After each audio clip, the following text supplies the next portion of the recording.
So I wanted to talk today about sight in the context of space and introduce three architectural conceptions of space that are borrowed largely from a German art historian by the name of Schmarsaw, who was writing in the late 1800s, who identified space as having potentially three different characters.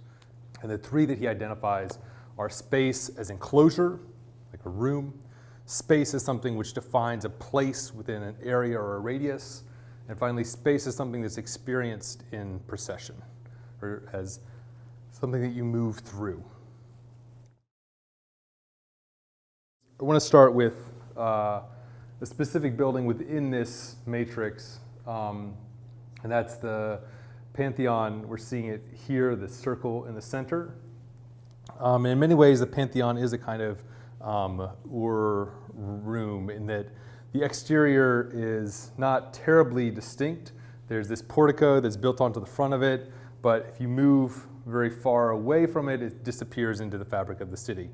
And it's not the exterior of the project that's considered important or that was really even much of the design focus. In fact, there's tangentially great historical debate about whether the double pediment that you see here, that is to say the little triangle above the columns, how there's one that's in front and then one that's on the building in the back, whether that was a construction mistake or was intentional. This is a big debate in architectural history.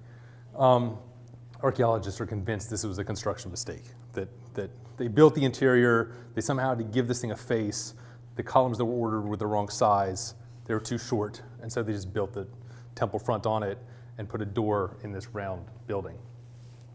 All of which is to say the exterior is not the point of focus.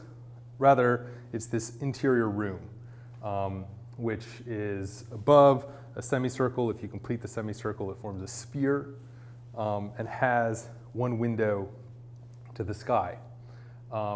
And is, in its original design, as the name suggests, was a temple to all the gods, whose statues and tributary areas would be arranged along the exterior.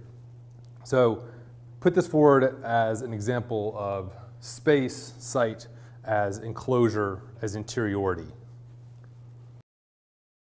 I wanted to show you a couple of installation projects which take the room beyond simply being an enclosure to being itself an infinite, vast space. So this is a project by Doug Wheeler that was up at David Zwirner Gallery in 2012.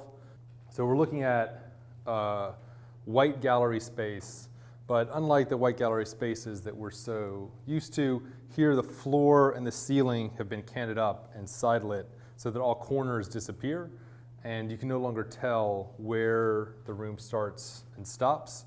And the walking into this, or the experience of walking past the plane that you see here in the front, is of moving into a kind of fog, where your eyes no longer know that you're in an interior. There's just this endless whiteness